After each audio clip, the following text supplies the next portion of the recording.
At the beginning of last month, I took a little vacation. It was the weekend of July 4th, and I thought, what better time to start painting the man based on so many classic American action heroes, Sly Marbo. Now I understand, since this video is coming out in mid-August, you might be thinking that it's too late to have a July 4th themed episode. But damn it, every day's a good day to celebrate freedom.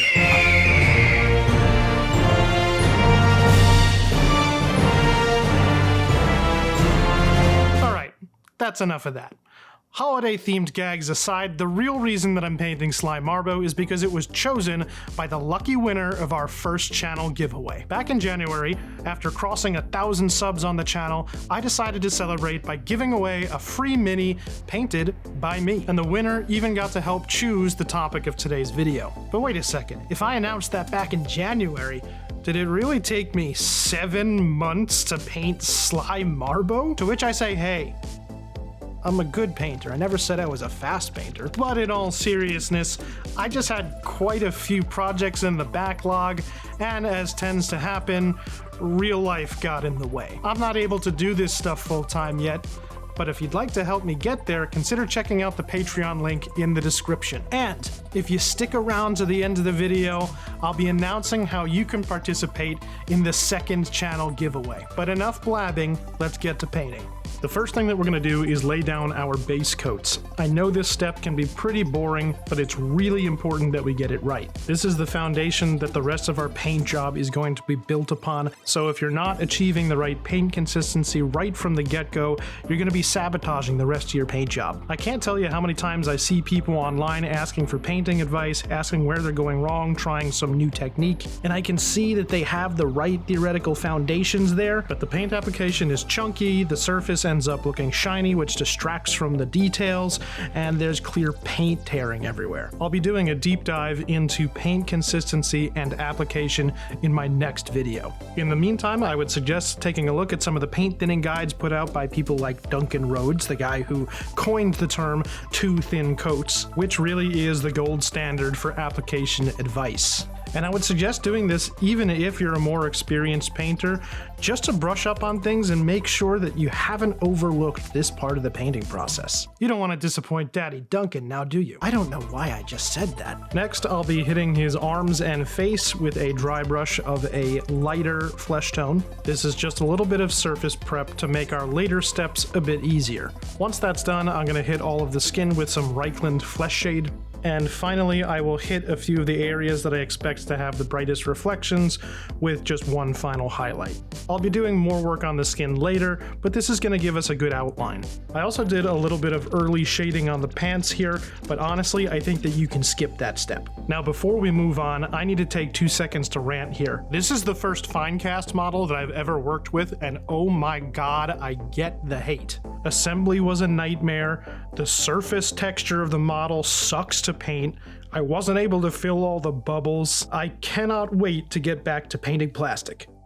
Camo tends to be a complex and irregular pattern, and so that can make it really difficult to use some of the more advanced painting techniques that we're used to when we're painting on a solid color surface. So for this reason, I think that we need to be really careful about our approach to how we want to paint it. My first bit of advice is that if you're not feeling particularly confident with it yet, try and choose a simpler camo pattern, something that's maybe only 2 or 3 different colors. This is something that GW's painters actually like to do as well. The thing that really comes to mind is some of the old Talarn Desert Raider models. They just had kind of a sandy yellow cloak with some brown patches. It was extremely effective in conveying that it is camo, and yet it is as simple as can be. Now, me being me, I'm of course not going to take my own advice and make things much harder for myself, because, and I think we all are going to agree on this, the only appropriate camo pattern to use for someone like Sly Marbo is some classic Vietnam-era tiger stripe. But regardless of which pattern you're going to try and emulate, I think that the best way to approach this is to lay down the pattern first before you do any kind of shading or highlighting. The reason I say that is if we put the pattern down first, and then do all of our recess shading and edge highlighting, it's going to make it feel a little bit more cohesive and like it is one piece of clothing, even though it is comprised of so many different disparate colors. Let's take a closer look at the tiger stripe that I want to emulate. For most camo patterns, the colors are going to be overlaid on each other in layers. And by identifying those layers, we can determine which order we should start painting the pattern in. To me, this looks like we have a green background, followed by brown stripes with some of that light tan sort of hugging those brown stripes, and finally the black stripes on top of everything else. We've already base coated the pants in green, so let's move right on to those brown stripes.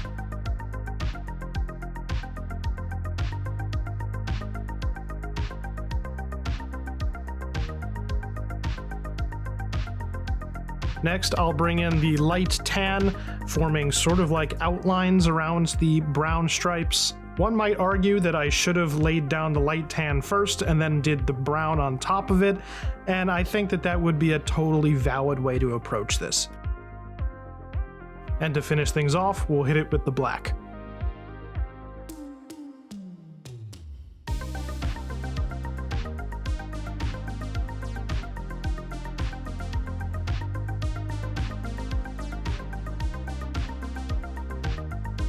Now we can start our shading. I'm going to take a little bit of a risk here, and I want to try shading this in a dark blue to sort of reflect that cool jungle atmosphere. So I'm going to take that dark blue and heavily dilute it with contrast medium to create a custom wash.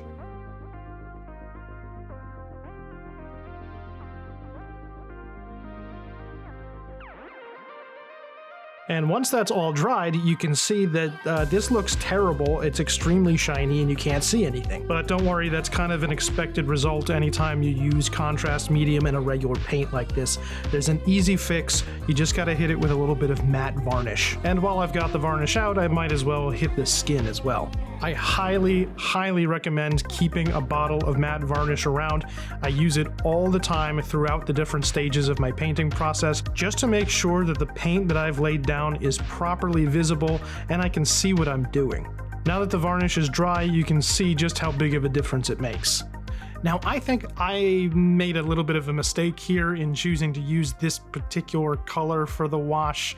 It just ended up with way too much staining with that blue, especially on the lighter stripes. I tried to get a little too fancy with it.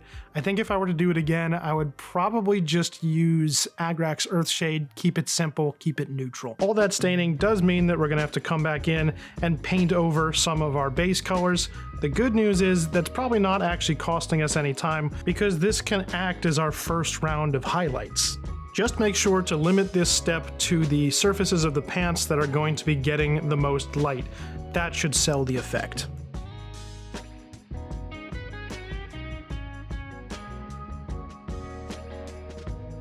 For our second round of highlights, we're just going to do a little bit of edge highlighting so that we can get some definition on the pockets and the folds of the fabric. It is crucial that we keep this step simple because we don't want our highlights to be conflicting with or muddling our camo pattern. One other tip to keep your highlights harmonious with the camo underneath is to switch highlight colors when you're going over different underlying colors in the pattern. Now, I know that that's going to be kind of annoying and tedious to do, but hey, that's just another reason to keep your highlighting minimal in this step. There is one caveat to that. If you're painting over a camo pattern that is mostly variations on the same color, so like if you had one that was comprised almost entirely of different shades of green, you might be able to get away with a single highlight color. But after you've finished up that second round of highlighting, that's it, you're done. Don't sweat it too much if the details still look a little bit obscured or if the whole section looks a little bit messy at this stage. Once you paint everything else on the model, the camo sections are going to start to just look right in relation to everything else. So we're done painting all of our camo, right? Well, not so fast. I want to take things up a notch. I think one of the clear inspirations for Sly Marbo's design is several of Arnold Schwarzenegger's characters from the 80s, probably most notably from his role in Predator. So that, of course, means that we're going to need to do some camo skin paints as well. We're actually going to approach this in sort of the opposite way to painting the camo on the clothes. We're going to do all the work on the skin first and then apply our camo patterns after. And the reason I want to approach it that way is because it's going to mimic the way that the layers of those colors exist in real life. After all, when applying camo skin paints, you are literally painting over your skin. Considering how layers of material and color interact in real life can sometimes really boost the believability of your painting. But don't get too caught up on it. There are certain situations where it's just going to be impossible to fully replicate it, but it's a good thing to keep in mind. First things first, we need to finish fully painting the skin. We already have the initial shading and dry brush highlights that we did very early on, and that might be enough for you, but in my opinion, I think you'd want to do at least 1 or 2 more rounds of dry brushing just to boost those highlights a little bit. I, of course, am much more of a fan of traditional brushwork, so I'm going to go ahead and start building up some volumetric highlights across the muscles. For those of you unfamiliar with the term, volumetric highlighting just means highlighting according to the shape of the object. I talked about this at length in my previous video, as well as some other highlighting and shading techniques, so I'd highly recommend checking that out. One tip for highlighting skin in this way is you want to avoid having your musculature look like islands. Meaning you don't want each part of the musculature to look like it's kind of outlined and then only highlighted in the middle. This is something that happens a lot on Games Workshop's box art painted minis, especially the older ones, and it can come across looking a little bit cartoony. Instead, you'll want to separate the shapes of the musculature into a sort of bright side and dark side. That way you'll only get your darkest shading on like the bottom edges of each of the shapes, and this will help it feel a lot more natural. One other thing that I think is really helpful for painting skin tones is to introduce a little bit of color variety. Skin is such a complex organ that it has all kinds of undertones. So introducing another color into there, like for example this violet, it's going to really bring it to life. I particularly love adding a color like this underneath the cheekbones on faces. Now we're about to put our actual camo colors on top of the skin. The tricky part here, the thing that's really going to require a little bit of finesse, is that we're going to need to keep the paint thin enough that we can actually still see some of the skin showing through underneath. If we take a look at how Arnold looks in the movie, those camo skin paints are really not very opaque at all. And as an added bonus, this means we don't have to do any kind of shading or highlighting on the camo parts. This may require you to work with paint that is thinner than you are comfortable currently using. But I have 2 important tips that can really help you get the hang of it. The first tip is that the consistency of paint you want to be using is going to be very similar to that of watercolors. That was actually an observation made by one of my Patreon members during a teaching session where I was giving a live demo. The second tip is to load your brush appropriately. You don't want to be accidentally overflowing the surface of your model with paint. The right way to do it is to make sure that all of your thinned down paint is contained within the bristles. If you can see any significant amount on the outside, that's too much. In fact, your brush should look basically identical, loaded and unloaded, aside from maybe a little bit of color. For the camo pattern that I'm going to paint onto the skin, I think I'm going to try and mimic the way it looks in the movies. Just 2 repeating lines of green and black. This pattern is really unobtrusive and it allows a lot of the skin to show through underneath, and I feel like they probably did that on purpose so as not to obscure the actor too much. This reasoning should serve us pretty well in the context of model painting too. Now that we've decided on what colors we want to use, we're going to get to diluting them.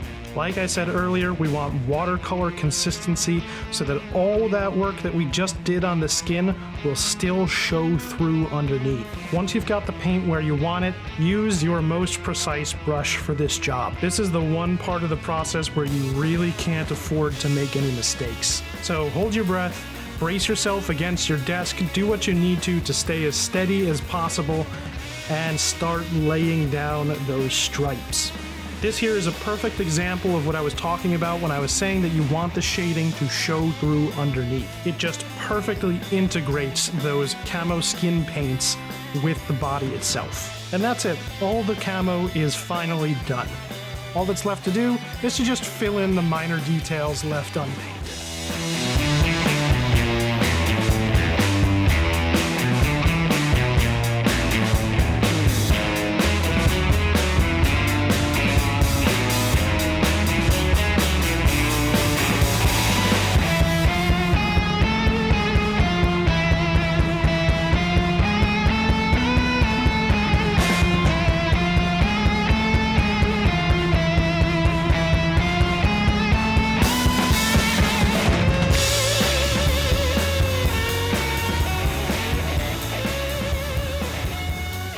So what are the key takeaways here? I think first and foremost, keep your camo patterns as simple as you can to maximize clarity. I know I chose a fairly complicated pattern in the tiger stripe, but I didn't try and recreate it one-to-one. I kept the shapes kind of appropriate for the scale that we were working at. In the same vein, keep the highlighting and shading pretty simple as well. Remember, the purpose of camouflage is to obscure the shape of the wearer, so it's totally fine if that part of your model is not the most well-defined. Save the fancy stuff for your focal points, your skin tones, your armor, weapons, decorative elements that need to stand out, that kind of thing. When placed in the correct context with the other parts of the model, your camo is guaranteed to look great. And if you do want to tackle trying to paint camo on skin, just remember that transparency is the absolute key. Speaking of placing things in context, why don't we see how it all turned out?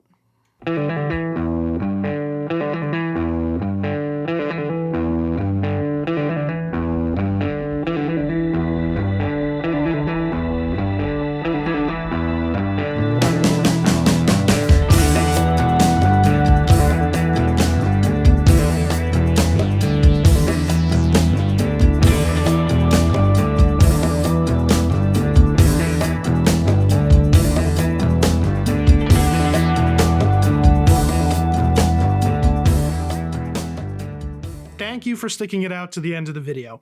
I am sure you are all curious about that second channel giveaway that I mentioned in the intro. The first giveaway was meant to celebrate hitting 1,000 subs, but in the time since, we have rocketed past 2,000 subs, and we are now a stone's throw away from 3,000. So we're doing it again. I want to give you all another chance to win a custom painted mini like the one featured in this video. All you have to do to enter is 1, be a subscriber, and 2, comment on either a video or community post that went up on or after June 1st. I'll be announcing the winner on September 1st, 2024, so make sure that you have your notifications turned on. And if you're the type that likes to stack the deck in your favor, you can get bonus entries in this and future giveaways by becoming a Patreon member. And this is, of course, in addition to all the other great perks, such as access to the Discord server, behind-the-scenes updates, unique reference photo libraries,